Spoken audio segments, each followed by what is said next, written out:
I can tell you right now, I am very pissed off. I am really, really pissed off right now. My stream got shut down. Unexpectedly, my stream got shut down.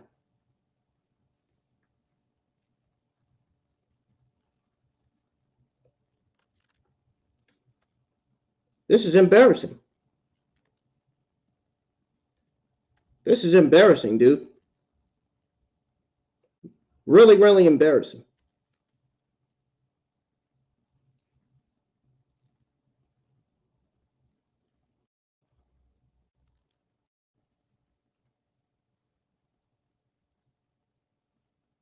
I didn't get to say what I wanted. Nothing. String got shut down for what?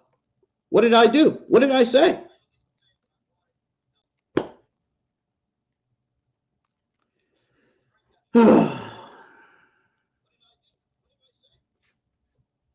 This is so fucking dumb.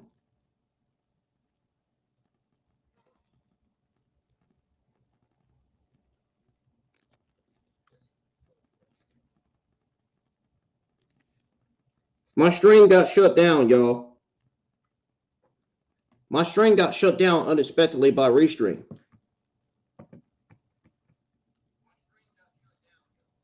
I had 14 viewers in here. I had 14 people in here watching.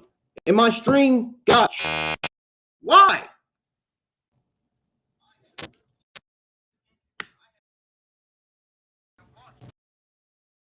What did I do? What?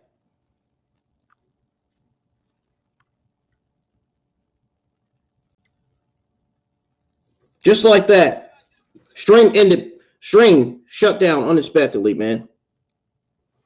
I wasn't even finished. I wasn't even finished and the stream shut down on me. How is that?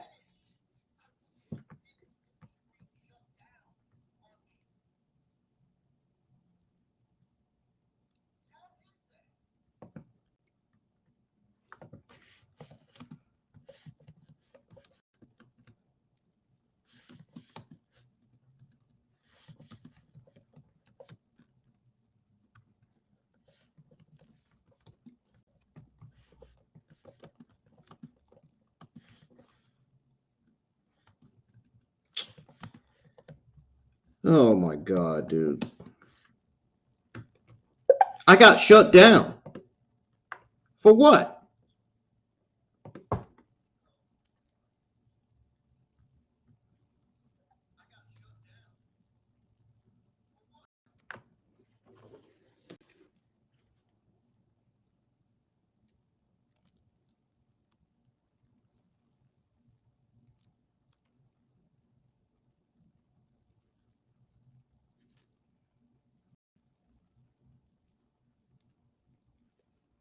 What did I say wrong that I got shut down? What did I say wrong? Nothing. Nothing. And I get shut down easily.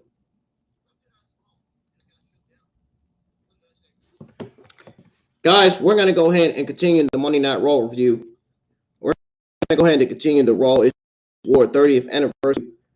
My stream got shut down unexpectedly.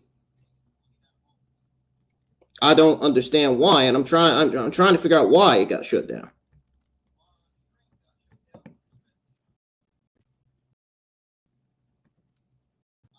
Was there an internet? Was there a fucking power outage or something? I mean, I'm trying to figure out what's going on.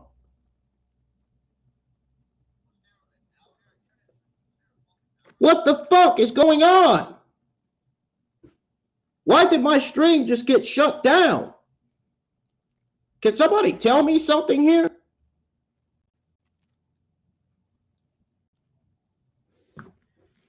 Like, this is very serious, man. This is a big deal. Like, I'm not even kidding.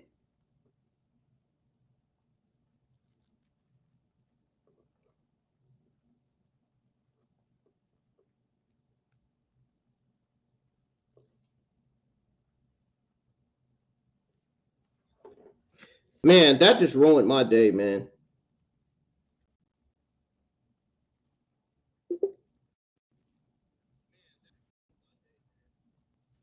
That just ruined my day.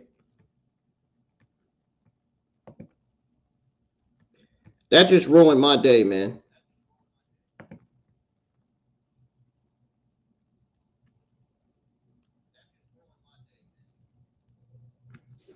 That just ruined my day, man. I had 14 people in here watching. And as soon as I said what I said, stream got shut down.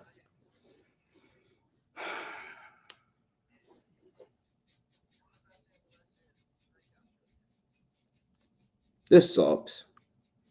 This really sucks, man. There's nobody in here. All my people that was watching, gone. Gone because of restream, man. Gone. Why did you guys shut down my stream?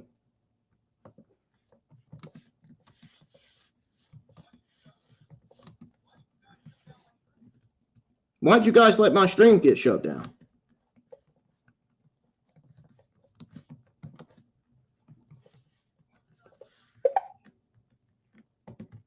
Guys, should I continue the Raw review or should I just forget about it? I mean, my stream got shut down unexpectedly for absolutely no reason. I said nothing wrong. I was spitting facts after facts after facts. My stream got shut down.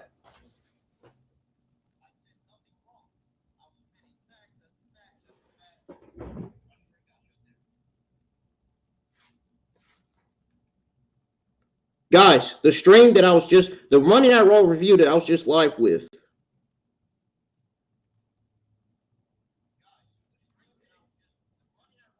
the Monday Night Raw review I was just live with only had 55 minutes and what, 55 seconds?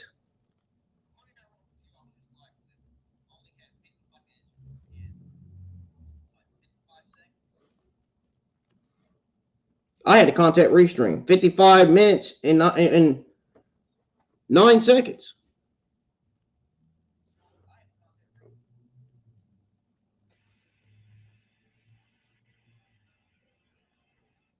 Sorry for the inconvenience, guys. I really, really apologize for the technical difficulties. I don't know why my stream got shut down. And I'm trying to figure out what's going on here. I'm trying to figure out why. This has made me completely angry. Fuck, man.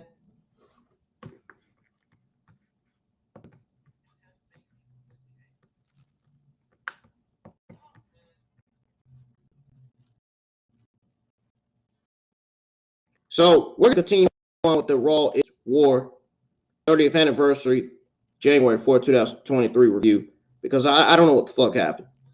So Undertaker grabbed Knight by the throat. Wyatt climbed onto the apron, and then Taker looked at him. Wyatt entered the ring. Taker shoved Knight to Wyatt, who then put Knight down with Sister Abigail.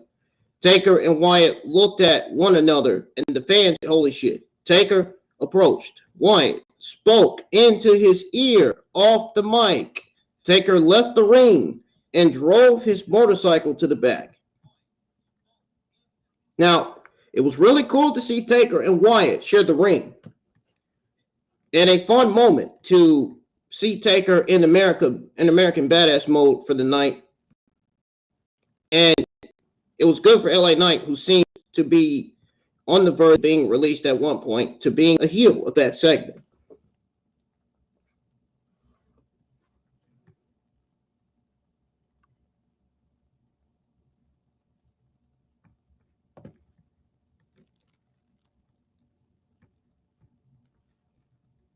Can you guys hear me?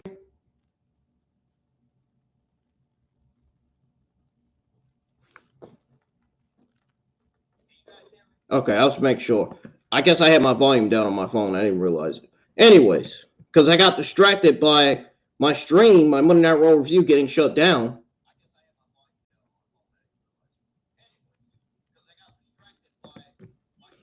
Anyways, Dallas Page, Andrea Blaze, Medusa played poker at a table with Chad Gable, Otis, and Corbin. Nobody wanted to see this. Nobody cared about this whatsoever.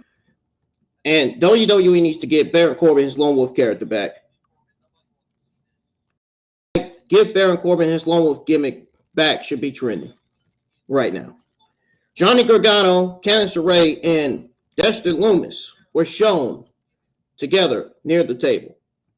The cage lowered around the ring, then damage control. Bayley, Io Sky, Dakota Kai made their entrance. This is the match that did not happen.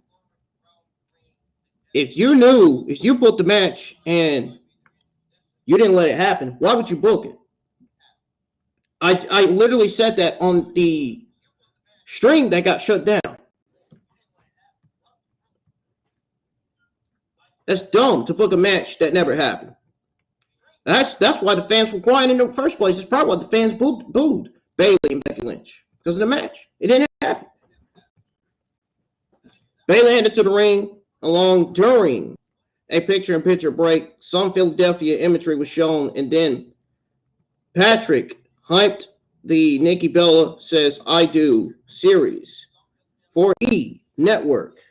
I would like to have my 14 people that were in here watching my review back in here, please. I rightfully deserve my people back in here in the chat. I need everybody back in here that was watching my Monday Night Raw review not too long ago. I need everybody back in here because my stream shut down and it wasn't my fault, okay? I'm stressed out. I need you guys in here. This has really made me angry. I had 14 people watching. Matter of fact, I had 17 people watching after I had 14 people watching. And then the stream shut down. Was it because I had too many people in the live chat? I mean, I'm trying to understand. I'm struggling to understand. But guys, if you're new to the channel, subscribe. Hit the thumbs up, please. Let's get a lot of likes on the stream. Like I said, my Instagram, Facebook accounts, the links to both of those accounts are down in the description. We're going to continue to the Raw is War 30th anniversary review as intended. As we speak, Becky Lynch made her entrance as Lynch was going to enter the ring. Yeah, as Lynch was going to enter the ring, Dakota Kai and Io Sky showed up, fought her. Lynch was outnumbered by the duo. They ran her into the barricade and the side of the cage. Kai had the chain from the cage door and had it around her fist as she punched Lynch in the gut. Damage control trio brought Lynch inside the cage, and then Kai locked the door. Adam Pearce ran out, yelled at the heels from outside the locked cage door. Pearce was able to open the cage door using a bolt cutter, but the heels did their damage in the ring in that Lynch was laid out in the middle of the ring. Patrick hyped Austin Theory versus Bobby Lashley for the United States Championship match. Graves stressed that it will be a no disqualification match. An ad for SmackDown listed the previously advertised Kevin Owens versus Solo Sikoa, Rey Mysterio, Karrion Kross matches. More still shots aired from Raw over the years. For those wondering, they have shown Vince McMahon in multiple still shots. That shouldn't surprise anyone given that he was also shown and his voice could be heard in the advertising for Raw is War. Nobody cares about Vince McMahon. Get him out. Get him out of power, man. Nobody wants him there. Nobody wants a 77-year-old man there. Get him out of there. It's unclear that was it for Lynch versus Bayley, or if they'll resume the match later. DX members, Triple H, Shawn Michaels, X-Pac, and Road Dogg made their entrance along with Kurt Angle. I don't even want to hear from Restream at this point, man. I just don't care to speak to them. I mean, my stream got shut down, and they didn't even pay no attention to it. They didn't realize it. The old DX graphics were shown as the group played to the crowd, and Angle joined them in doing the crutch chops. Angle had his own t-shirt, or rather than a DX shirt. Road Dogg delivered his introduction, stopped when he got to the badass Billy Gunn part and was pointing at Angle. Road Dogg asked Angle what he was doing out there. Angle said he always wanted to be in DX and then removed his t-shirt to reveal a DX shirt underneath. Triple H told Angle he would have to pass a test to be in DX. I'm gonna have to try to combine this one. I'm gonna have to try to combine this with my other stream that was shut down somehow. Triple H, are you ready? Bit. Angle asked if that was the test. Triple H went back to performing the rest of the routine until he was interrupted.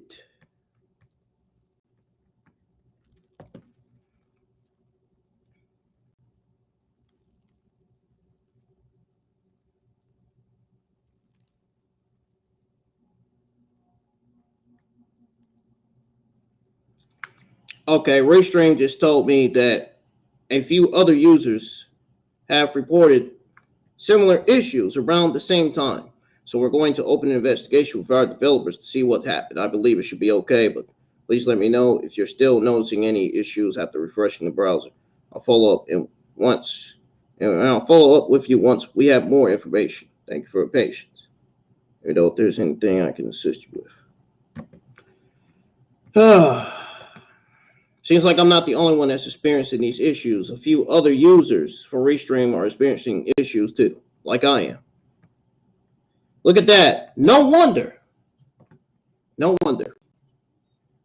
I have a right reason to be mad. I had 14 people in here watching. Now my viewers, gone.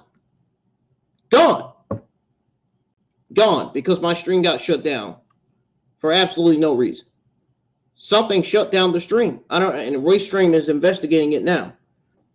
As we speak, guys, Restream is investigating my stream, is investigating it, trying to figure out what got shut down. I cannot wait to hear back from them. I cannot wait to hear back from them. I really can't.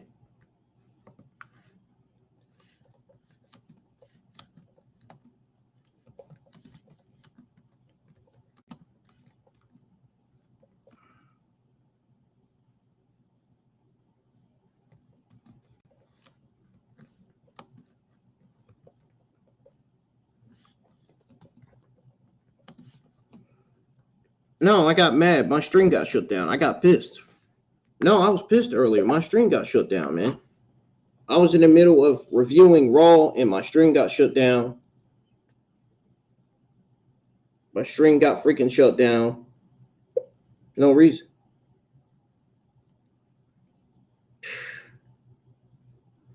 Some bullshit. I had 14 people in here watching, dude. Big deal. And I'm still going on about it because it was a big deal to me. I had 14 people in here watching, man. It's just ridiculous, dude.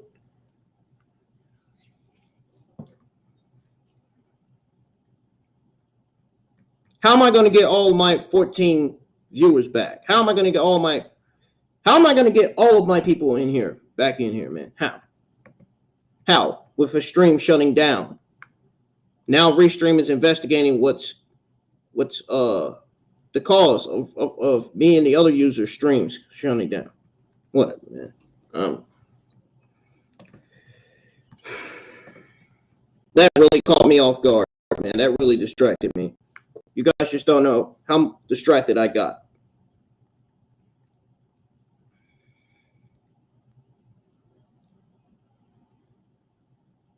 But Triple H, anyways, guys. Triple H told Angle he would have to pass a test to be in DX. Triple H did the "Are you ready?" bit. Angle asked if that was the test.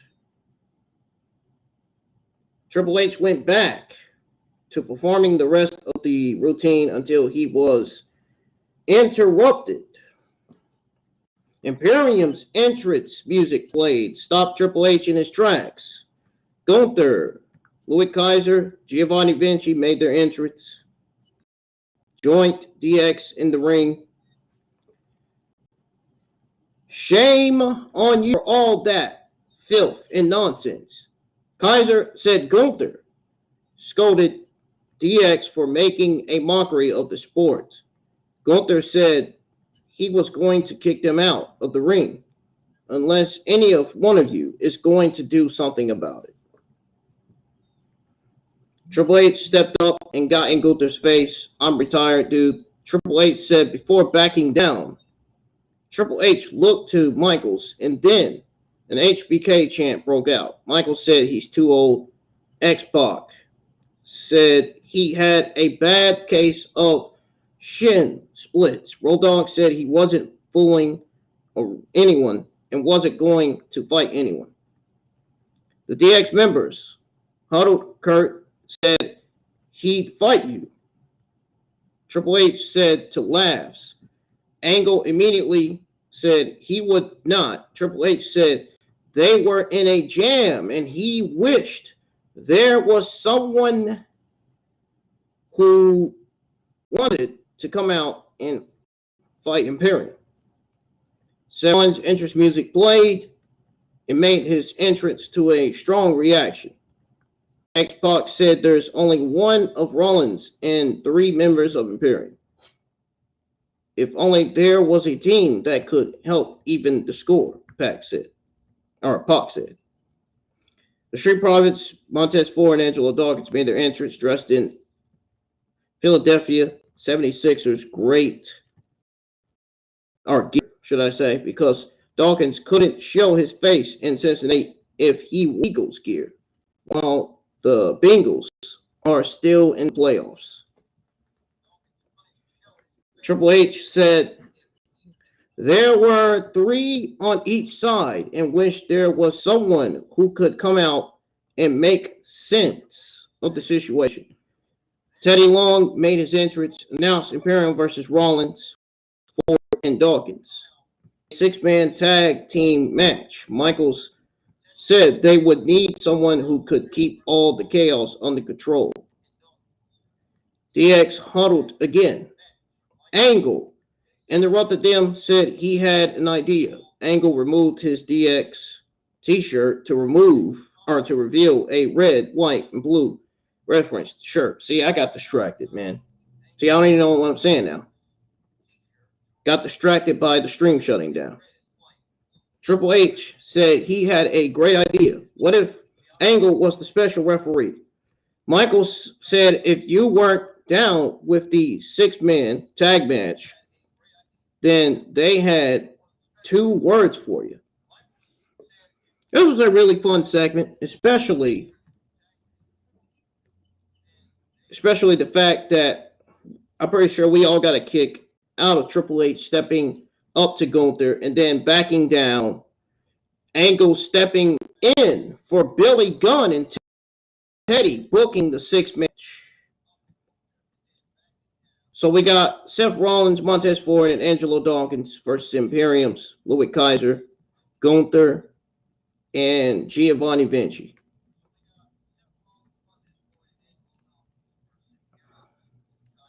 This ended up being a fun match.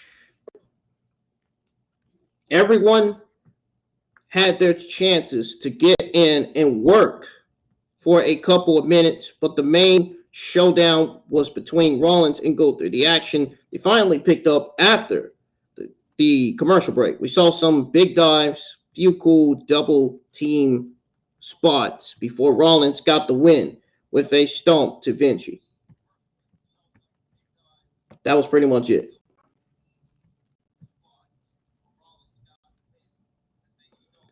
Now the Profits applied a double ankle lock at one point, and Gunther broke it up with kicks. It was great. It was great, man. Now, this was another fun match. It defiantly left me looking forward to an eventual match between Rollins and Gunther. We could see Rollins get traded to SmackDown this year. Prepare for that. It might happen.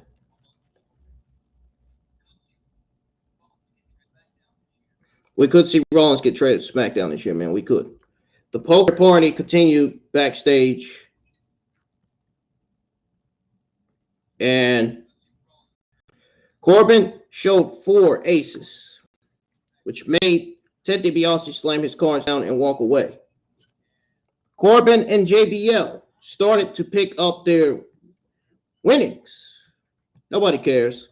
IRS entered the picture and told them not to forget to pay their taxes. IRS put all but $100 bills in a briefcase. Ron Simmons showed up and delivered the line. They delivered the line. Patrick hyped Charlotte Flair as appearing after a break. This is something I had no interest in watching. I didn't even bother watching. More Raw steel shots were shown. Patrick hyped a Royal Rumble store in San Antonio from January 26th to January 29th. Bobby Lashley was interviewed by Kathy Kelly, who asked him why it was changed to a no disqualification match. Lashley said Austin Theory can't keep his title by getting himself disqualified, and he can't be disqualified for what he would do to Theory. MVP entered the picture, pumped up Lashley about winning the title. MVP said Lashley could celebrate his win in the VIP lounge. Lashley said he didn't need the help of MVP or Omos to become number one contender. He told MVP to let him handle his business during his title match. Ric Flair made his entrance and delivered a promo on the stage. Flair said they were celebrating 30 years of making history and 30 years of Raw. He said fans keep the Nature Boy styling and profiling. Diamonds are forever, so is Monday Night Raw, Flair said. Flair said the greatest gift that WWE has given him is the opportunity to watch his daughter exceed all of his goals. Flair said he was honored as a father wrestler and a man to introduce a special guest. Flair introduced Charlotte Flair, his daughter, as the greatest women's champion in WWE history. No, she's not. She's the worst. She's the worst. Hour 3 of Monday Night Raw. I never understood why Monday Night Raw get 3 hours. I don't understand that. I get them 2 hours. Nobody wants to sit and watch a 3-hour show. SmackDown Women's Champion Charlotte Flair made her entrance while Graves assured viewers that Flair meant every word that came out of his mouth. Flair pumped. She bumped fists with Flair and then headed to the ring while he went to the back, pretty much. Charlotte said they started to revolutionize women's wrestling on Raw. Oh, really? Yeah, sure you did. Sure they did. Sure thing.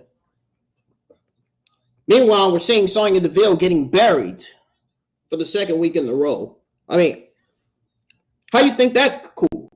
Burying Sonya Deville in television. How they figure that's cool, though? The only person you're going to hear that come from is me. Nobody else. Nobody else going to notice. Nobody else. You're not going to hear it from nobody else in the community. She said she evolved from a diva to becoming a 14-time women's champion. Yada, yada, yada. It's just talk. All talk.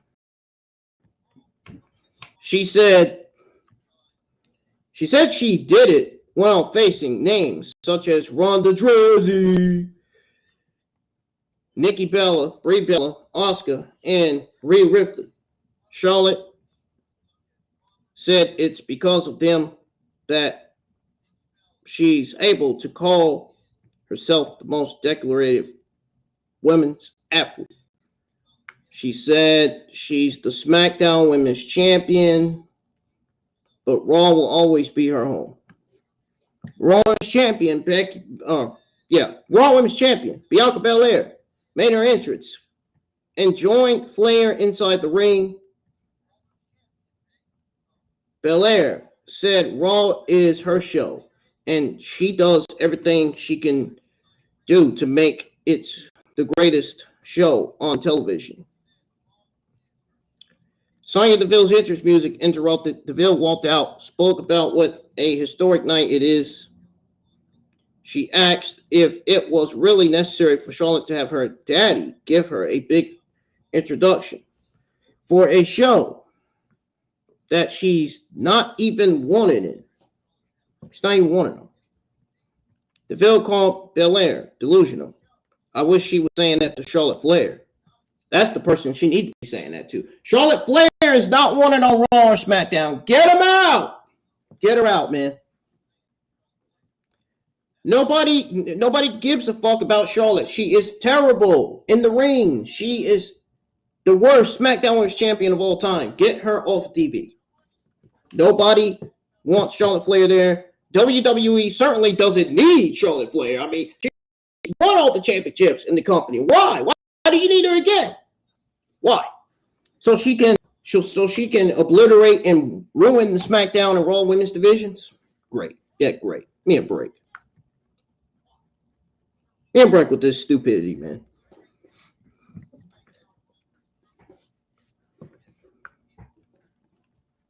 So Sonya Deville then says that she deserves credit for being the Raw general manager for over a year. Flair said she owes for the cheap shot she gave her, but she said Belair has been killing it and suggested that she handled this. Belair, and it would be her pleasure. Bianca invited Deville to the ring so that she could become the center of her attention. The person that should be the center of attention right now is Belair and not Charlotte Flair and Sonya Deville, because they don't belong on Monday Night Raw. They belong on SmackDown. We had the Raw Women's Champion Bianca Belair versus Sonya Deville in a non-title match. This was a waste of time. Sonya Deville got buried. This is the second week in a row Sonya Deville's been misused and treated like complete dog shit on TV. I don't understand why they are burying this woman. She did nothing wrong. I don't understand this. What's the reason for this? Is she not good? Is she not good? What's the to book Sonya Deville in the match only to have her lose? I don't get it. I don't get it. Can somebody please tell me why? Why would they do something like this? I would love for somebody to come in my live chat and tell me why. Why?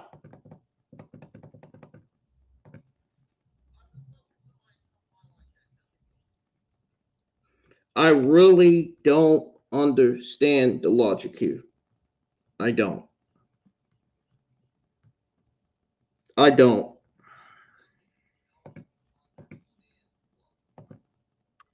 don't understand why you would book somebody in a match and have them buried. And she's not even Sonya Deville's not even Monday Night Raw female talent. She's a SmackDown talent. What is she doing on Monday Night Raw? Again, you got all these Monday Night Raw, you got all these SmackDown talents on Monday Night Raw. What do you need the SmackDown talent on Monday Night Raw for? Why do you need them there? The only talent you should be using is the talent on the Raw brand, not on the SmackDown brand. Not grab SmackDown talent and use them on Monday Night Raw. No. That's not. Even though, don't get me wrong, this is one of the best Monday Night Raws of all time, but I mean, one of the best Monday Night Raws we haven't gotten in a long time, but seriously, get the SmackDown talent away from Monday Night Raw. We don't need them being there. I don't understand this. I really don't. I don't understand the logic here.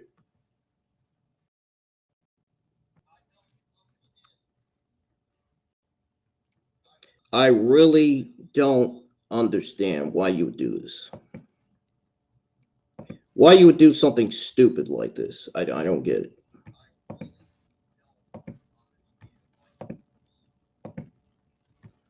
I don't get it. I don't get it, man. Anyways, guys, we're going to move on. We're going to move on here, man.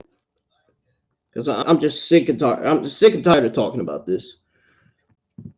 Belair performed both of her slap taunt spots to no reaction. She looked to the crowd and clipped a short time later.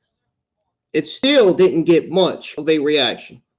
Belair knocked Deville off the apron with a kick, and then Deville avoided a leaping move on the floor. Deville kicked Belair and had her down at ringside, heading into a break. In the end, Belair hit the KOD and scored the clean pin. That was it. That was it. After the match, I took the mic, said her match with Deville was a preview of what she would do to Alexa Bliss. Alexa! Yeah, Alexa again, man. Yeah, I know. I know, man. I know Alexa Bliss has one of the worst Bray Wyatt gimmicks in WWE. I wish they would give her her goddess gimmick back. They're still not giving it back yet. I don't understand it. Why? Does she not like it? Does WWE not like her goddess gimmick? Did they not like it then? You mean to tell me they didn't like it then and they like it now? I don't know. I don't know, man. Man, WWE, there's something else. They really are. Belair said Bliss could bring Uncle Howdy, Bray Wyatt, or a Playhouse, Funhouse. She said it wouldn't matter because she would still be the Raw Women's Champion. Alexa Bliss appeared on the big screen. It told Belair that she would be her only obstacle. The camera pulled back, showed that Bliss was looking into a mirror while she spoke. Bliss looked into the camera, said she would spar Belair's eyes so that she could watch her walk out of the Rumble with the championship. The crowd was pretty quiet during this match. Belair has so many great qualities, but she suffers from feeling overly, choreographed in everything from her entrance to promos to her match routine. Latest installment of the Cody Rhodes video series aired. Another one of the best things on Monday Night Raw, the Cody Rhodes video. He spoke about not just coming back to be in the Royal Rumble, but actually winning the Rumble match.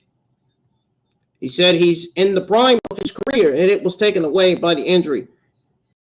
I need to calm down because my birthday's tomorrow. I'd be all angry and upset just because stream shut down on me randomly, and I had to re-go live again. Rose said no human being could have kept him from getting in the ring at Hell in a Cell. Cody said being in the ring is like oxygen, and he really needs to breathe again. So we lost Theory versus Bobby Lashley for the main event on Monday Night Raw last night, and a no disqualification match for the United States Championship. Kevin Owens entered the ring behind Miz, ended up pulling him down with a stunner. Owens picked up the mic, addressed Roman Reigns. Owens said Reigns may have pretty much said that Sami Zayn is not guilty. Reigns is guilty of holding the WWE Universal title for over 2 years. Owens gave his words to everyone in the building watching at home that he would do everything he could to take the title and give everyone a champion they could be really proud of. That was a really good fucking passionate promo. That was a good, fantastic promo by Kevin Owens to Roman Reigns. I loved it. Which goes to show how great Kevin Owens really is in WWE. Definitely showing. It's definitely showing. So then Owens said he would just keep fighting until he has nothing left. Owens said he would take the title from Reigns or die trying. Owens dropped the mic. The Miz got to his feet. We saw Owens knocking Miz, kicking Miz, giving him another stunner. And the broadcast team ran through the Royal Rumble lineup. Once Theory made his entry event, the broadcast team thanked Hardy for the Royal Rumble theme song. Bobby Lashley made his entrance. So Alicia Taylor delivered a in-ring introductions for the title match. Lashley was the earlier aggressor. He took Theory to ringside, hoisted him up, drove him into the ring post. Heading into a picture break. Lashley went for a suplex, but Theory gouged his eyeballs. Or should I say just his eyes, simply, to break it, and then went on the offensive.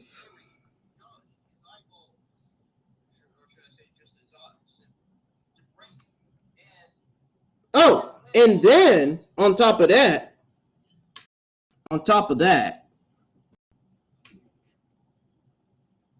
Lashley went for a suplex. Theory, I already read that. Never mind. Theory grabbed a chair from ringside and slammed it over the back of Lashley. I really appreciate it, man. I really appreciate it. Appreciate you saying nice things about my picture on the wall. Theory wedged the chair in between ropes in the corner. Lashley came back and knocked Theory to ringside. Theory tripped Lashley on the apron. Theory pulled a table out from underneath the ring, slided it inside. Lashley put Theory down for a flatliner, then ran him into the chair that was wedged in between the ropes. Lashley set up the table, ended up at ringside. Theory pulled a fire extinguisher out from underneath the ring and sprayed Lashley with it, heading into the final picture-in-picture break. Guys, I just want to say I may be re-uploading my Monday Night Raw review on the YouTube channel because I want to have the live stream that I was live with. I want to combine that live stream with this one because, like I said earlier, the stream shut down, and I just want to apologize again for the technical difficulties. I'm sorry for the situation that's going on. Restream is investigating right now to figure out why my stream randomly shut down unexpectedly. So again, I sincerely apologize. Forgive me, guys. It's not my fault that the other stream shut down for my Monday Night Raw review. I was on the road too. I was on a damn good roll. I was killing it. I had 14 people in here watching until that happened. You gotta love when something bad happens. When you're saying good stuff, something bad happens. You gotta love it. You gotta love it. Anyways, a second table was set up in the corner of the ring. Lashley set up it to spear Theory through the table, but Theory stuffed it with a kick. And I still had that stream on the channel too. And Theory wanted to put Lashley through the other table. Lashley escaped and then put Theory in the hurt lock, which Theory avoided by pretty much kicking Lashley behind the belt. Lashley put Theory through one of the tables.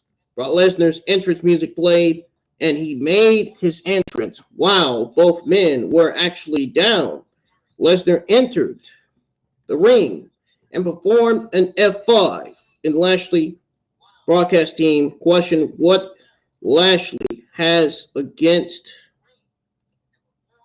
what Lesnar has against Lashley, actually. Excuse me. Lesnar picked up Theory, gave him an F5 on top of Lashley. The referee counted the pin with Theory on top of Lashley. Yep, that's exactly what happened. Lesnar exited the ring. The show concluded abruptly. So that's why they added the no disqualification stipulation in the first place. Lesnar is included in the Royal Rumble advertising. I assume his issues with Lashley will continue there, so that continues the Lashley and Lesnar feud. It's fun to see Lesnar, and fun to see Lesnar this time around. For right now, it's fun to see him. I used to call him Slousy, but I don't think he's Slousy. That's Ronda Drowsy right there. But I am looking forward to seeing this feud between him and Lashley continue. I think it's going to be great for what we know already. I don't know if I want to care about how the finish made Theory look, but the creative forces did a nice job of changing the perception of Theory. And the finish made him feel like a flunky champion. Hopefully they can do something that makes Theory again soon. The Bloodline segment, Theory versus Lashley, and the segment with Bray Wyatt, Undertaker, and LA Knight were the best things on this week's episode of Monday Night Raw. And Usos versus Judgement Day, another one of the best things. Those were the four best things on Monday Night Raw. Those were the four things that carried the show, mainly the Bloodline segment. It was a fun edition of Monday Night Raw. What an incredible, brilliant episode they put together, man. These are the type of shows we need to be getting every week. If we're not getting shows like this every week on NXT and SmackDown, something's wrong. Something's wrong, man. Something's wrong with WWE creative. Vince McMahon's working under the shadows. You know he's talking with those people, right? He's talking with those people, the people departments. He's talking with the people of those departments or whatever departments they're in. I really don't care, man. Like, to be honest, I don't think Vince McMahon talking with the people of the departments is really affecting anything. Vince McMahon being in WWE is definitely effective. Definitely not good. I hope Vince McMahon loses the lawsuits, and I hope he is away from WWE for good again.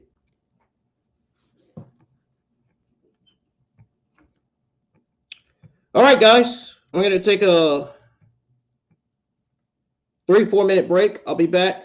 When I come back, I'm going to go over your WWE and AEW Tuesday afternoon news, and then I'm going to get ready to go to work. Got to get ready to head to work. And then when I come back, I'm going to get my night stuff on, and then I'm going to be live streaming Power Rangers Battle for the Bride. Going to be cloud streaming Power Rangers, man. Hopefully this cloud streaming works, and hopefully this will be the answer as to why my game stream quality has been bluffing all this time on YouTube. Thank you guys for joining the live chat for my Monday Night Raw review. And thank you guys for joining it even when it was shut down. Thank you guys for coming back, man. To those of you that was watching it, I really appreciate you coming back. I really need you guys back because I was stressed. I was angry. The stream shut it down unexpectedly, and I really want to, I again want to sincerely apologize. It's stressful, man, when you have shit like that happen. Yeah, I was so mad. Like, even till now, I'm still kind of mad about it. Guys, if you enjoyed this Monday Night Raw review, hit the thumbs up. And if you want to hear your WWE AEW Thursday or Tuesday afternoon news, you're definitely going to want to hit that like button, man. We got plenty of that to go over, man. Gonna play some other good music here for you guys in the background because I'm going to go on break. I'll be right back. Don't go anywhere. I should be back within either 3, 4, or 5 minutes. All right. It's not going to be long because it's going to be time for me to go work in an hour, but I'm going to be going there early today. I hope my job wins today. There's a contest going around for all of KFC here in North Carolina. Hopefully ours win. I'm going to make sure ours win. I'm going to make sure our KFC wins today. Definitely. Definitely. And I'm definitely going to use my speed to that advantage too. Like I did yesterday. Anyways, guys, I'll be right back. Don't go anywhere.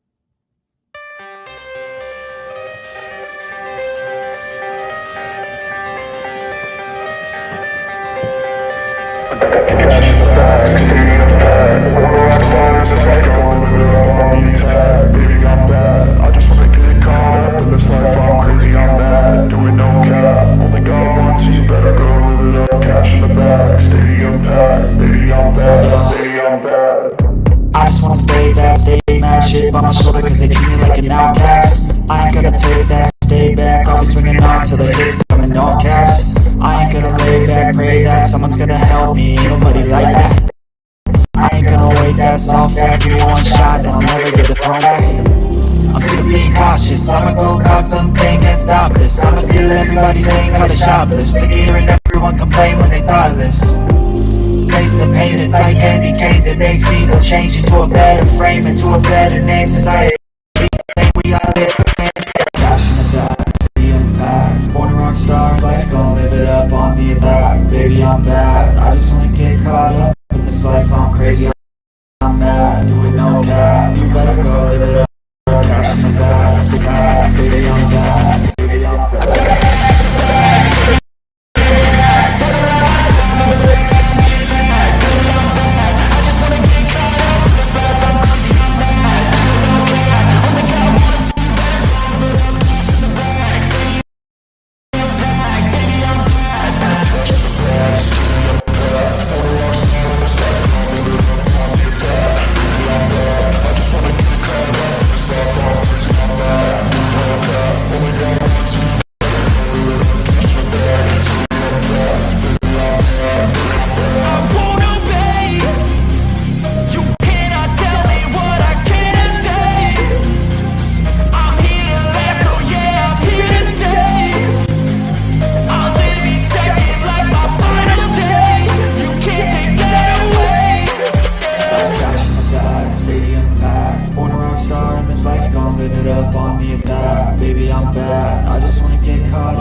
Losing time, fading fast. I just wanna make it last. Try to let go of the past. I close my eyes and embrace the blast. Sleepless nights and attack, restlessness to hell and back. What's my purpose, what do I grab? Slippery surface to heart attack. And sometimes you just gotta believe there's something that'll give you relief. There's something that'll have what you need, what you need. We're broken, it's tragic, we're not all elastic, but maybe there's magic. Believe you could have it, and I know of sadness, anxious and panic, the infinite vastness of all that is blackness.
desire your worst, so you can just hide while I work. I ain't tired, you first. I'll write a second, third verse about the lies you go disperse. You never did shit, I know it hurts. Something deep inside won't let me quit. I swear that I'm inspired by all this shit. Tell me that I can and I won't. That's what guides me the most. Fuck your lies, I'll do what I want.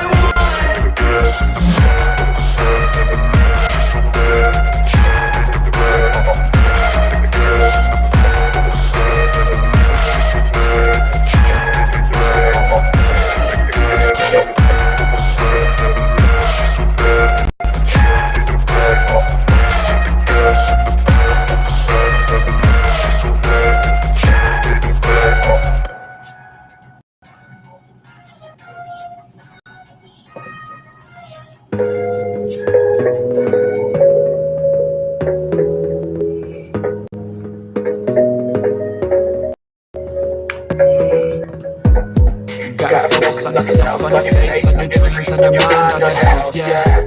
You gotta work, never tell, keep your head down, find what you love and excel, yeah. Push and pull and repel any hate, go create what you want, feel compelled, yeah. And once you finally get a taste of the race, you'll never look back once you felt that. Don't let somebody take your time and your work, just focus on yourself first. Don't let somebody take your time and your work, just focus on yourself first.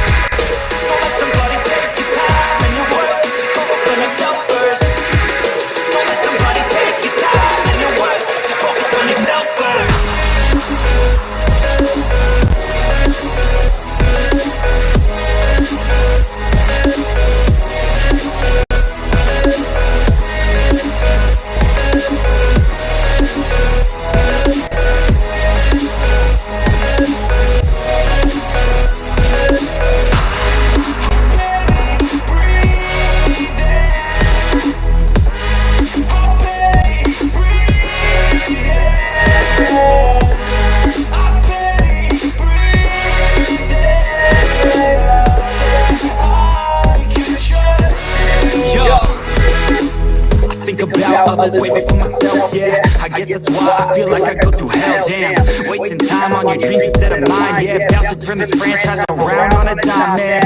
It's all about finding your right state of mind. It's all about turning the worst into fine. It's all about time and the work and the climb. From the thirst we will rise, I'm immersed in this life. Don't let somebody take your time and your worth, just focus on yourself first. Don't let somebody take your time and your worth, just focus on yourself first. Don't let somebody take your time and your worth, just focus on yourself first. Don't let somebody take your time and your worth, just focus on yourself first.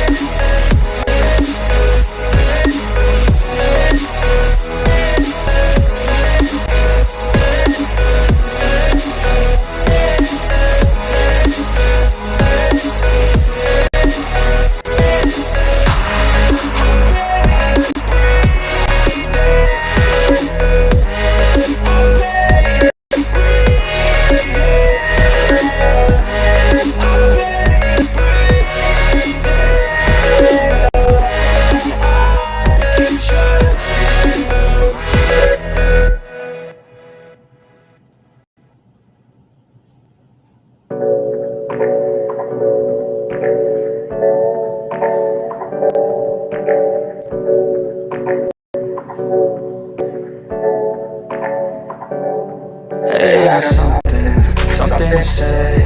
I'm just so sick of hearing everyone complain. I know it's tough and I know there's pain, but hitting bottom is the only way to change. So I keep hustling, you keep struggling. Bitch, I'm humbling, keep mumbling. I'll keep doubling, you keep bluffing. You've got nothing, I'll keep hustling.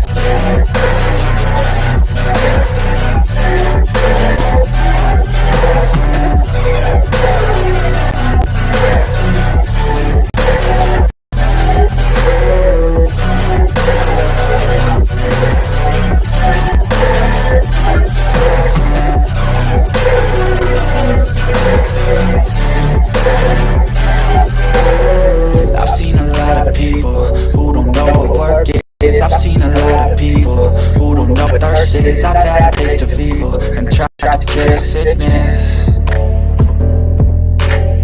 but I just keep my head down and focus on the facts. I'm setting down gravel while you just follow the path. I'll lead them into battle while you're just too scared. I'll leave the knife right in my back. So I'll keep hustling, you keep struggling. Bitch, I'm humbling, keep mumbling. I'll keep doubling, you keep bluffing. You've got nothing, I'll keep hustling.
Everything is so boring. I'm so sick of the mundane and dreary. Man, I love this song. I'm gonna break without warning. I wanna taste the pain, I think I'm seeing all red. 2 bullets in the gun, 1 shot to the head. I need a blank space, 'cause everything is a threat. Alright guys, here we go. I'm back. I'm ready, man. I'm making love to fame. She look better in bed. I'ma rock this life till I take my last breath. I wanna make a change. I got one.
I had my mic off. That's how you know shit's messing with me today, man. I had my mic off. I was reading while I had my mic off. I'm tripping. I'm telling you, man, this technology, man, this stuff is crazy, man. I'm telling you. It's funny how I forget if my mic cuts on. The string goes from shutting down to my mic being off. I tell you, man, if it ain't one thing, it's another. It's always something going off, man. Anyways, guys, like I said, I know if you probably didn't read my lips, but it's time for your WWE AEW Tuesday afternoon news. We're gonna go over your WWE news first. We're gonna go over it on AJ Styles. So this should be your first news that you'll hear. Now, it relates to AJ Styles and Wrestle Kingdom 17. Apparently, AJ Styles was considered for New Japan Pro Wrestling Wrestle Kingdom 17 appearance. He was, but he wasn't there. He was never there. If you guys missed my Wrestle Kingdom 17 watch along, I recommend you go check it out. I had some funny things to say about the Japanese people, man. I'm telling you. Now, heading into the show, there's a lot of rumors, obviously, about who would accompany Carl Anderson to the ring, or whether the Machine Gun will head into the Tokyo Dome alone. Many fans believe that Anderson would be at least accompanied by his tag team partner, Luke Gallows. However, Carl Anderson appeared at Wrestle Kingdom 17 alone to defend his championship, which raised a lot of eyebrows as people expected him to have someone in his corner. Naturally, AJ Styles would have been a treat for the New Japan Pro Wrestling fans. Fightful Select has now reported that Luke Gallows didn't make the trip because it was New Japan Pro Wrestling's call not to have him on the show. Regarding AJ Styles, there were talks of the former Bullet Club member coming over to Japan. You know what? Actually, guys, I am going to keep both live streams on there. So, actually, you're going to get your Monday Night Raw. You're going to get to see your Monday live stream and on the video. I'm going to put that and upload it to YouTube. You watch the video, you're going to realize, wow. You're going to realize that, wow, the video of his Monday Night Raw review is better than the live stream of his Monday Night Raw review. The video of his Monday Night Raw review is better than his Monday Night Raw review being live on a live stream. But I'm okay now, man. I'm happy. I had an idea. I had an idea of what I was going to do with both of those live streams. I was going to put them both. I was going to download both of the live streams, put them into one, put them into a video, combine them into a video, and you know, obviously the same thumbnail is going to be on there, the same title is going to be on there for both. And I want each and every single one of you guys to check out the video of my Monday Night Raw review that I'm live with right now when it gets uploaded to the channel. If you guys are still available on YouTube. And hit the thumbs up, subscribe to the channel if you're new. And we are on the road to 600, by the way. In case you guys didn't wonder, to those of you that are new, to those of you that didn't hear that are new, that are just now joining the live chat. Now, Fightful Select was reporting that Luke Gallows didn't make the trip because it was New Japan Pro Wrestling's call not to have him on the show.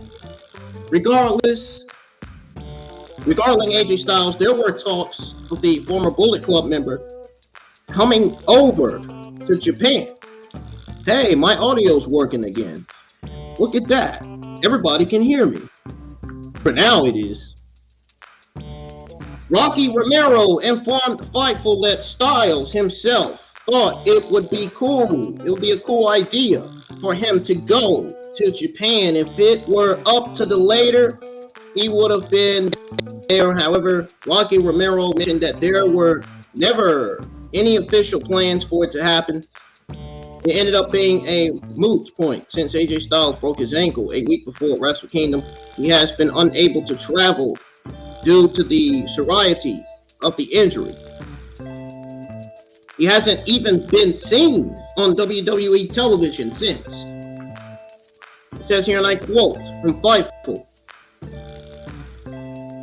AJ Styles has been sidelined with a broken ankle, but there were rumors prior to his injury that he could have appeared at Wrestle Kingdom 17 with Carl Anderson. Styles was not present, but Doc Gallows also didn't make up the trip, which would have been told was a New Japan Pro Wrestling call. However, there were some talks about AJ Styles coming over. Rocky Romero tells Fightful's Wrestling Perspective podcast that AJ Styles himself thought it would be a cool idea. Romero said he believed it were up to Styles. He might have been there. It ended up being a moot point as Styles broke his ankle the week before and hasn't traveled or been on WWE TV. That ended all the possibilities. Romero made sure to specify that there were never any official plans for it to happen, per Fightful Select. End quote. Carl Anderson was defeated by Tama Tonga at Wrestle Kingdom 17, ending his 206-day reign as never openweight champion. Based on the outcome of the match, it doesn't look like Anderson will work any more New Japan Pro Wrestling dates. What is y'all's take on this story? Let me know in the live chats, please.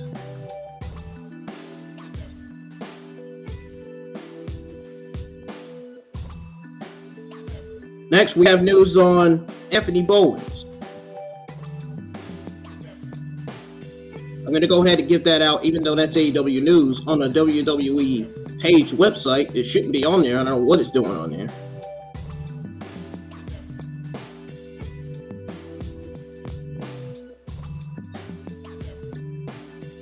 But Anthony Bowens was offered WWE contract prior to signing with AEW. This news should be on the AEW news website or website page.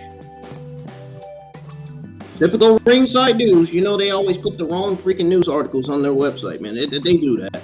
I don't know why. Since then, they are my sources, but you know they know what they're doing when it comes to news.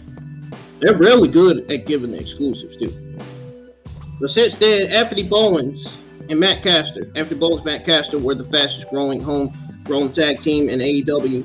The charisma and personality have helped them get over it with fans. Now, the Acclaim are one of the most popular tag teams in the world and is responsible for starting the Scissor Me movement in professional wrestling. This almost never came to be, as Anthony Bowens once agreed to work for a rival promotion. Anthony Bowens recently spoke to Chris Von Vliet, where he actually explained that he had a tryout with WWE in 2015 actually. But a few years later, WWE informed him that they were looking to bring him into the company in 2018, but he didn't hear back from them on that front. It says here, and I quote,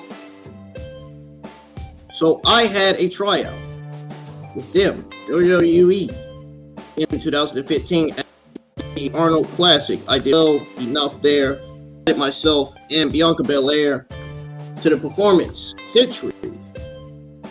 They also told me, not right now, keep in touch.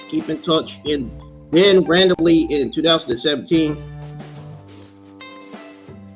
I got hit up. Hey, we're looking to bring you in 2018. They go on to say, I started preparing, I did the background, I did everything. The only thing I needed was just the contract. It never came. I would check in every 6 months, like, hey, this is what you told me to work on. Nothing. And then budget issues. There's no room. Like, how is there no room? You know, just hire 50 people. There's clearly room. But they ghosted me, really, for 3 years." End quote. Anthony Bowens went on to say, while he was working with Dark, WWE experienced, or should I say expressed interest again, and even offered him a contract. They never sent him They never sent it to him at all. He signed with AEW after that. The rest is history. So he goes on to say, then I did Dark. Then right after Dark, they hit me up, or hit me back up. They hit me back up. They asked if I was a free agent, which I said I was. They ended up offering me a contract. I said yes. They never sent me a contract. In that time frame, Tony had found out that he wanted me to go meet him. I guess something similar was happening with Caster. So I felt like, well, you know, that is kind of the second time that this has happened where I haven't gotten what I needed to, so I might as well hear this guy out. So everything was just telling me I needed to go to AEW. So once they presented us with a contract, I signed it. And I told WWE formally I had to pass on their offer. I was never in anything. End quote. WWE's loss turned out to be AEW's gain, as the Acclaim are one of the biggest stars in professional wrestling at the moment. They are on a metric risk and will have a big role to play in the future of AEW's tag team division. What is y'all's take on this story in particular right here? WWE firings were a big topic of discussion at SmackDown. Last week. Ringside News exclusively reported a very interesting theory about Adam Hawkins. WWE released. The idea is that WWE might have wanted to get his severance package out of the way this quarter. If this is not a sign to you that this has a lot to do with Vince, then I don't know what else to tell you. Sean Ross Sapp reported behind Fightful's paywall that WWE's latest round of firings is a huge topic of discussion backstage at SmackDown. Says here, and I quote from Fightful, Sean Ross Sapp. The WWE office cuts were a big topic of discussion backstage. Several were very surprised that longtime WWE PR employee Adam Hawkins was gone. End quote. Says Ringside News, they're still waiting for a list of people who lost their jobs. No official word has come through. Of course, no official word has come through. They always say that. And then a day later, they end up having, which departments receive the biggest cuts. Obviously, it's never good when someone loses their jobs, but these were office workers and not WWE talent. So it is possible that fans will never know every name that company cut this week. Whoa! We got 96 people watching. Oh my God. Oh my goodness. Welcome to the live chat, to the 96 people that are watching. Oh my God. That just made my day even more happy. Anyways, we'll have to see what's next for WWE. But this is certainly another sign that they are inching closer to a sale. I'm guessing you guys weren't happy about Restream shutting down my Monday Night Raw review either. I must have been doing something right. What's y'all's take on this round of WWE firings? Sound off in the comments.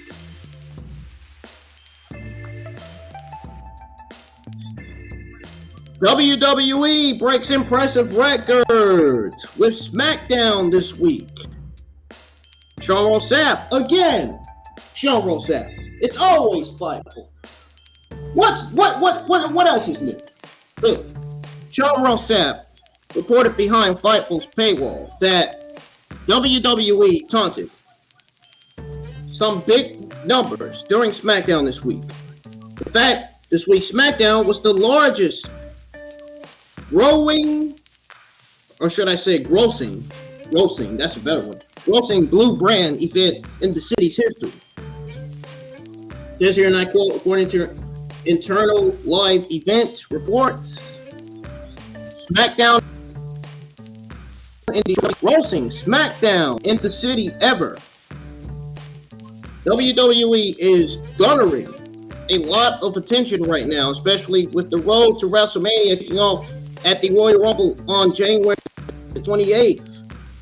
Have to see what kind of records they might be able to break in the future. What's y'all's take on this situation?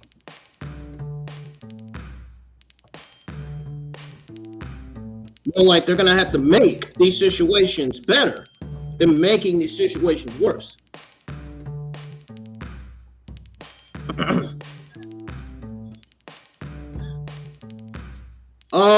Vince McMahon, Jesus Christ, I know you guys don't, I know none of you guys in here give a fuck about Vince. I don't care either.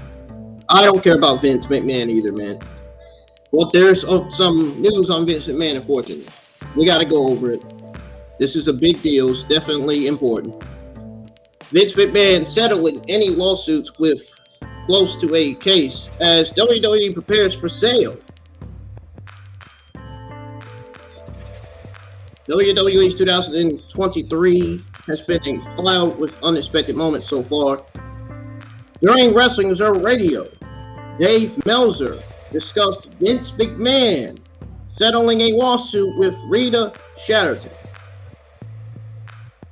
The former WWE referee got an undisclosed lump sum from Mr. McMahon. Oh, really? Like that's supposed to be a surprise to anybody. She will continue receiving payments for several years to come. It was noted that Vince McMahon is in the mood to settle any lawsuit against him that has grounds. That being said, it seems that this is just another piece to the puzzle as Vince McMahon prepares for a sale. A sale shouldn't even be happening if the stock, the viewership, and the ratings are up, which they are, which JD confirmed that on his podcast. Which happens to be true. I heard about it. I had heard about it too. I was told that too, that the stock, viewership, and prices were up. Now, it says here, and I quote, the other one with the SPA manager in Florida, it was another threatened lawsuit. I don't see Vince McMahon, I don't see Vince going to court with anyone at this point. I just don't see it. I think that if anyone has anything close to a case, then he's settling it. As we've been seeing, he's been settling. He's settled almost everything now, end quote.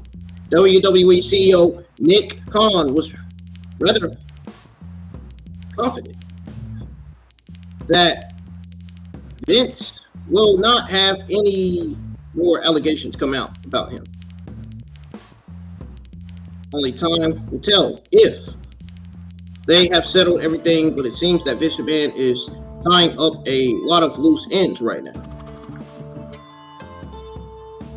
Oh, it seems.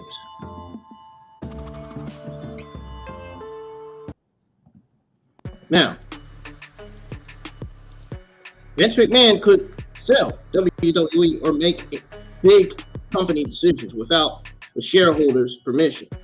Now, this was something that he gave himself the ability to do when he amended the company bylaws. Once again, McMahon's hostile take of WWE has concluded, and he's back in power. The big question is how long it will take for him to start flexing that power on television. This is an ongoing story, and it's anyone's guess how it will end or who Vince McMahon will sell the company to, says Ringside News. If anything, it will certainly help them on our toes. That's what they said, not me. I'm not Ringside News. They're my sources, but I'm not them. Okada wants a cross-promotional World Cup with WWE and AEW. How is that going to work with Vince McMahon there? Now, Mr. Man Tony Khan is not letting that happen. While speaking on Tokyo Sports, Okada shared his own pitch for a cross-promotional World Cup tournament. I know how they're going to go with that shit. When Vince is still in WWE, he's in charge of the board of directors. I mean, how the fuck is that going to work? You know Vince is not going to approve this. Tony Khan may approve it, but not Vince. Come on. We all know Vince, that 77-year-old, demented old, you know what. The 35-year-old wrestler is even ready to approach Triple H and Tony Khan with the idea. It says here, and I quote, "It would be interesting to have a Wrestling World Cup. It would be fun to have a big event. A big event." That's what they said. Not me. I didn't say it. On a global scale, we could have a tag team of Okada and Nakamura or Naito to fight for their country. If necessary, I will go see Tony Khan and Triple H. Reason why I cut my camera off is because I have to shut my door. Because I hear somebody. I shut my door because I forgot. I should have had shut my door before I came in here. Or when I came in here, actually. I don't know why I didn't. Alright, camera back on. We can have a tag team of Okada and Nakamura or Naito to fight for their country. If necessary, I will go see Tony Khan and Triple H, says Okada, end quote. Khan wrestled at New Japan Pro Wrestling, Wrestle Kingdom 17, while under a WWE contract. There reportedly talks for AJ Styles to make an appearance on the show as well. After his appearance marked first time a WWE contracted superstar has ever wrestled for New Japan Pro Wrestling. Shinsuke Nakamura shared the ring with the great Muta for Pro Wrestling Noah. Triple H made the match possible after Vince McMahon had initially turned down the idea.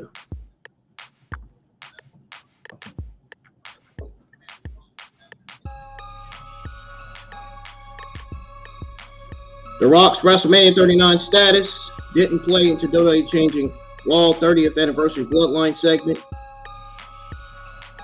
Dave Meltzer discussed WWE changing the Roman Reigns acknowledgement ceremony. Meltzer noted that it had nothing to do with The Rock's 39th status. Okay.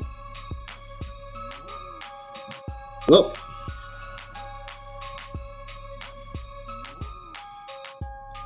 this is what he said. I thought there was a decent chance that these multiple generation acknowledging Roman Reigns would make a comment about him being right up there with The Rock, somehow planting seeds for a match at WrestleMania. If The Rock isn't doing WrestleMania, there isn't a point in having this acknowledgement ceremony. Perhaps that's why it was changed, says Dave Meltzer. And then he goes on to say, I would say no, because unless it's a big swerve, it was known by insiders as the probable thing for a while. It's not like he gave his final word on Thursday, like, hey, I'm not doing it. It's like they were aware.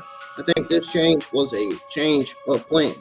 It's been known for a while. There was stuff that happened a while back. The way he said, there was a lot of skepticism whether that match would take place going back a month. And quote, at Ringside News, Sports reported WWE creative have been pitching alternative ideas for Roman Reigns at WrestleMania 39. WWE also discussed The Rock for a non-wrestling role at the event. Regardless, The Rock's status for the show of shows seems dubious right now, and fans will have to accept that. What's y'all's take on the story about Roman Reigns? Let me know. Let me know in the live chat, please. John Cena hints at his next move. And I have an idea who his next move is going to be. His next move is going to be going after Austin Theory and his United States Championship. That's what John Cena's next move is going to be, in my honest opinion. I mean, why else would this news be out? I mean, come on. Come on now. You guys know I ain't stupid. John Cena's next move is after Austin Theory's United States Championship. In fact, WWE 2K23 leaks revealed that John Cena was on the cover. Well, also, the leader of C Nation dropped a massive hint for his next move in the company. He looked to his Instagram, uploaded a picture of blank covering with no one on it, more or less hinting at being on the cover of the video game and making fun of the running gag that he is always invisible. That too. That too. But this post was also referring to Austin Theory, in my honest opinion, I believe as well. Has to be. How else would John Cena be? How else would the news on John Cena be floating around? I mean, come on.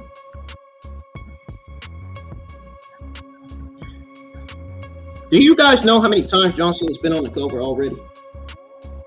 I can't believe they got him on the cover again. I mean, I'm not complaining, but still. Who would have thought this news would come now? I said last year that eventually Triple H is going to have plans to bring back the Authors of Pain, and damn, I was right. WWE is reportedly interested in bringing back a release tag team known as Authors of Pain. I told you, I said we could be seeing Authors of Pain versus Indashir matches like tag team matches like Authors of Pain versus the Viking Raiders.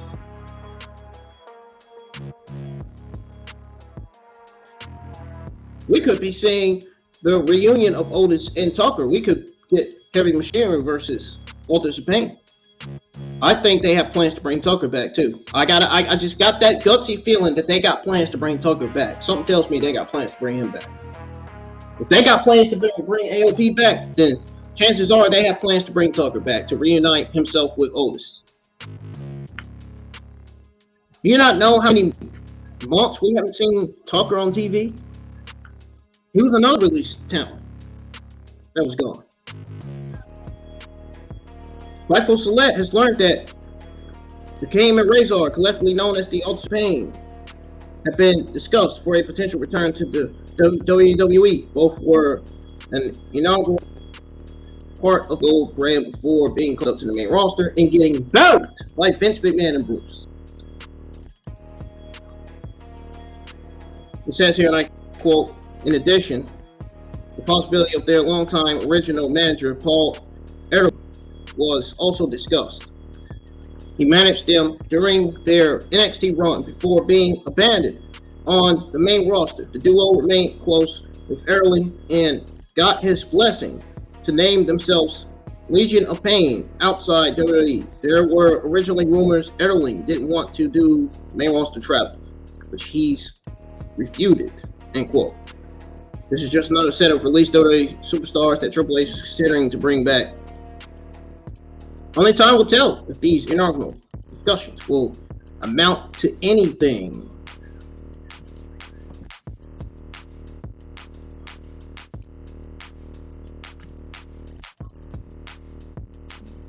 Now, John Cena was featured in the first look of the 2K23 trailer. I think we've already went over this news. This might be the same one. This might be the same one. I don't know. WWE 2K23 Icon Edition will be loaded with bonus content. 2K has the following details listed on their website regarding the differences in each edition. If you guys want to go to their website, now's the time to go to it, because it's there, believe it or not. Bad Bunny will probably also be in the part of the new game as a special playable character. It includes 2K23 Icon Edition includes 3-day early access starting March 14, 2023. Bad Bunny bonus pack, playable character Bad Bunny. Movie Bad Bunny, My Faction card. Deluxe Edition content, Season Pass access. 5X DLC, My Rod for Charger. 1X will be John Cena My Faction Evo card, end quote. Fans can pre-order WWE 2K23 and start playing the game 3 days early on March 14th. The hashtag for the game is even stronger. The official slogan, even stronger. Which WWE 2K23 edition are you guys ordering this year? I'm ordering the full edition. I'm buying the full edition for the PS4. Even though I don't have PS5 yet.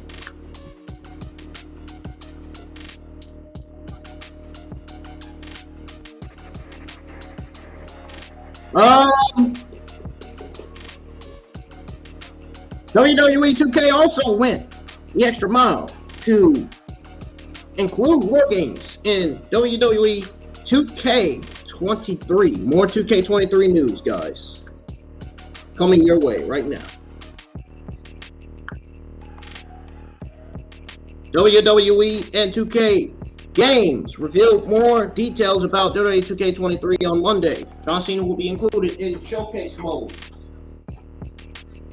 War Games will get debuted as a match type. No Concepts team members Laniel, James, and Brian Williams appeared on Wrestle Buddies to discuss how they will be able to bring War Games to 2K. The idea of including came up when they started rebuilding their engine. According to James, it's the best match type we have in the game.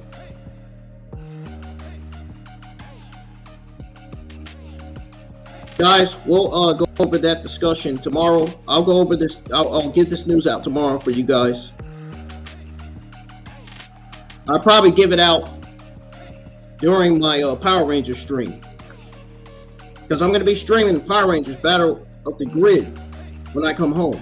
So I'm going to give that. I'm going to give out that statement on what Brian Williams and James said.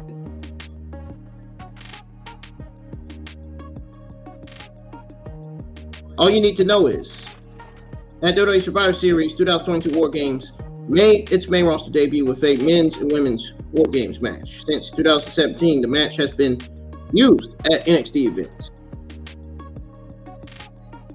I will keep an eye on more WWE 2K23 news. If I get more of that, I will be sure to bring it to you guys here on the IWN YouTube channel. Now,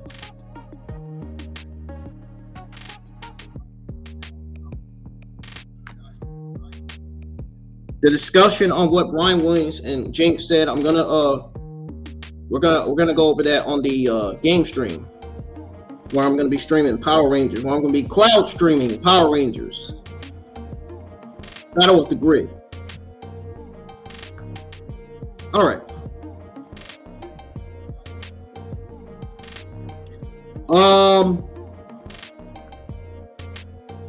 TV exclusive believes WWE sale will take some serious time.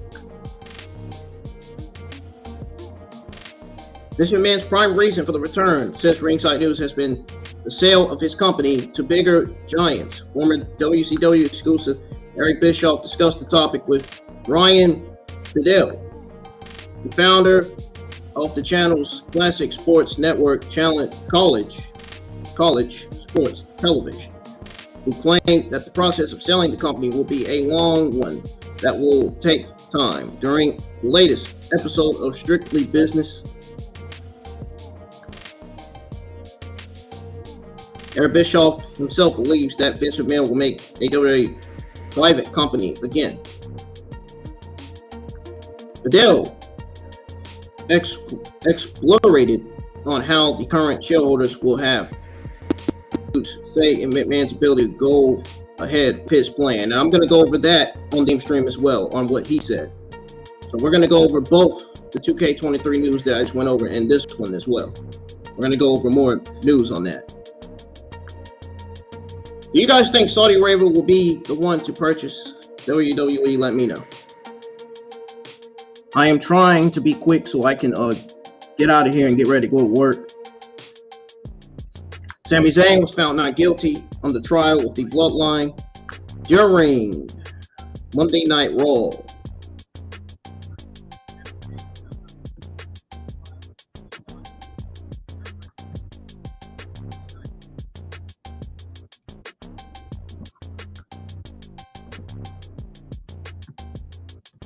Tribal Chief watched both video evidences. He watched both video evidence and found Sami Zayn not guilty. He told Sami to take some time off after Raw and partake in his final test at the upcoming Royal Rumble Premium Live event. Remains to be seen what kind of test Sami Zayn will have to go through at the January 28th Premium Live event. For those wondering, Reigns will defend his undisputed WWE Universal Championship against Kevin Owens at the show.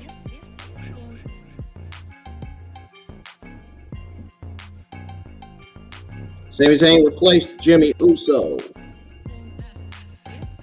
in tag team match during WWE Raw. I already mentioned that to you, so we don't have to go over that. We can skip through that. Official poster for WWE Elimination Chamber leaks.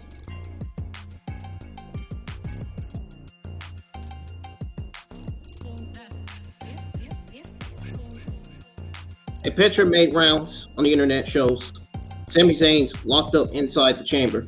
This could very well be the leaked official poster that WWE plans on using for the chair designs. Honorary Usos definitely anticipated to challenge Roman Reigns for the undisputed WWE Universal Champion at the Premium Live event next month, says Ringside News.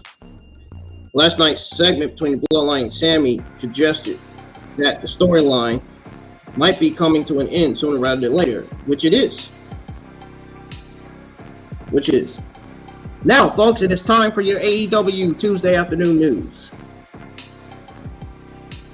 Tony Khan is going to take care of Briscoe's family. That's what it says here, apparently. Well, speaking on what happened when Conrad Thompson opened a bit about this situation, he did not reveal any dollar amount, but he was sure that Tony Khan will take care of Jay Briscoe's family. He said, and I quote, I don't mean to betray any confidence. But let me say this. There is lots of rumor from really good sources that Tony Khan is who we thought he was. And then he goes on to say he's going to do the right thing by that family as well. I don't think he would necessarily want anybody to know that information. And I know it's not your Tony Schiavone place to talk about it. But I will say that for all the criticism that gets thrown around Tony, this, Tony, that. When the chips are down, he's a dude. End quote. Jay Briscoe's fundraiser smashed 2 goals and landed at over $250K. There were some expressive retributions, like Kevin Owens giving $10K, Chris Jericho donating $15K, and the Young Bucks also kicked in $10K each. The pro wrestling world is still in mourning of Jay Briscoe's passing. Only time will tell what's next for everyone involved. Tony Khan is going to make sure that Jay Briscoe's family is taken care of. That's good news to hear. Hopefully his daughters are recovering. Thoughts, prayers go out to his daughters. That had to be a huge sad situation, man. And my thoughts, most importantly, go out to him and his family. Now, AEW reschedules debut show in Winnipeg due to television schedule change. All Elite Wrestling announced on Twitter that their flagship show, Dynamite, which was set to take place on March the 14th, has now been rescheduled to March the 15th. The scheduling change came due to a revisited network TV broadcast schedule. Due to a, well, it says the same thing on there, so I ain't got to read it. The rescheduled show will take place at the Canada. I was going to say Canadian, the same thing as Canada, though. Canada Life Century in Winnipeg, Manitoba, Canada, which will mark the debut of AEW in the arena of Winnipeg, which is also the hometown of popular wrestling legend and current AEW star Chris Jericho, which also happens to be the hometown of WWE's very own Kevin Owens, Sami Zayn, Aaliyah, Natalya, and plenty more.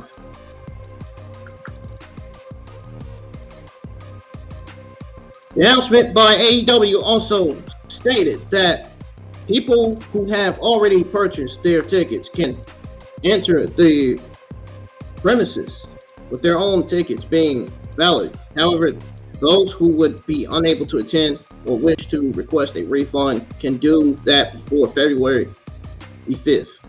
There are no matches announced for the March the 15th edition of Dynamite. However, we can at least expect to see the hometown Jericho be on the Dynamite card that night.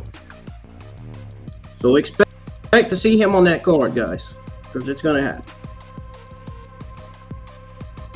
Your last AEW Tuesday news that I have for you guys is on Adam Cole, baby. I say this one for last. I say this one last, man.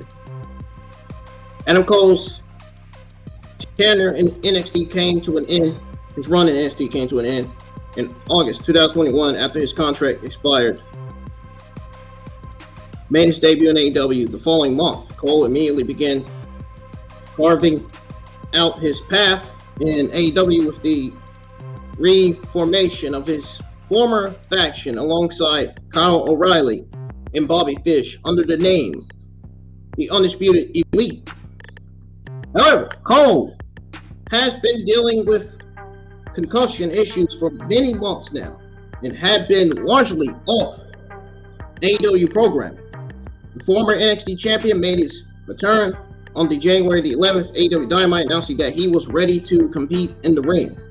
During his first appearance on the recent episode of Being the Elite series after 6 months, Adam Cole is seen talking to two unseen friends looking to be the Young Bucks. They were further revealed to be Dark Order members, John Silver and Alex Reynolds, who are trying to recruit Cole to join their stable. Adam Cole seemed to be excited to join the faction upon hearing John Silver and Alex Reynolds' pitch. However, he gave them a condition where they cannot refer to him as Budge. While both agreed to it, their fellow member Evil Uno came into the scene and addressed Cole with the embarrassing name. Adam Cole looked visibly annoyed and insisted on taking some more time before making a decision. The two Dark Order members coined the name Budge for Adam Cole, reversing the rumors that Vince McMahon had pitched the name for Cole on the main roster in WWE. It is yet to be seen whether Adam Cole will accept Dark Order's offer, which can help him gain the lost momentum due to months of inactivity.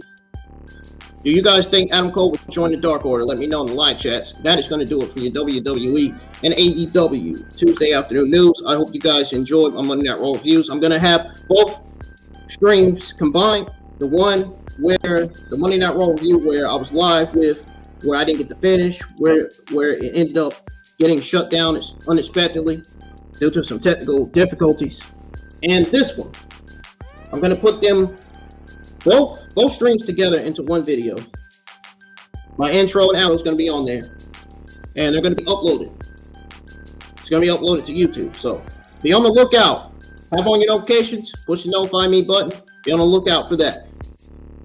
So you're going to not only get to watch my Monday Night Raw review on the live stream, but you'll get to watch it on the video too that I'm going to be making. That I'm going to be putting those two live streams together in. So, due to the technical difficulty issues, I want my reviews to stand out. I want my reviews to be apart. I don't want one review to be apart and then I have to go back live and do it all over again. I want them together. I want them to be right. If you guys enjoyed the Monday Night Raw review, hit the thumbs up on both streams, even though I'm going to put them together into one video. And when I do, when that video gets uploaded, hit the like button on that. And I want to see your thoughts and comments on my review and your thoughts and comments on the AEW Tuesday afternoon news that you were given so far this week.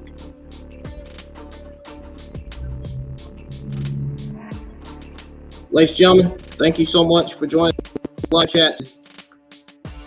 I hope you all have a good rest of your Tuesday.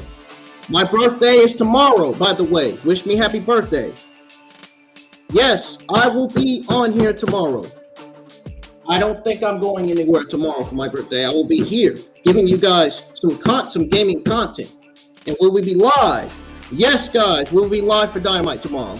I've already got the pictures that I want. I already have the thumbnail and background already on my Google Photos. So I'm gonna once I come home, I'm gonna get started. I think when I leave work, I'm probably gonna get started on the thumbnail for the Power Rangers Ride to the Battles live stream, and then do the thumbnail for the AEW Dynamite watch along, which will probably be after I stream Power Rangers anyway, because I'll still be up, because I gotta schedule the AEW Dynamite review, and then, you know, and I'll be streaming 2 other games, cloud streaming 2 other games Wednesday afternoon as well. No NXT review this week. I'm tired of watching NXT. NXT is getting worse as I see it. Now, I will be reviewing NXT Valentine's Day, but not the NXT episodes now. The NXT episodes are doing so bad right now. Not even fun. When a show is doing bad, I don't review it. NXT is doing just that. Ladies and gentlemen, have a good rest of y'all's Tuesday. I got to get ready for work. I will see you guys. I will see you guys tonight when I come home from work, because I will be cloud streaming Power Rangers, so it should be live on YouTube. If that doesn't work, then I will see you guys tomorrow for Dynamite. Peace. I'm out of here. Deuces.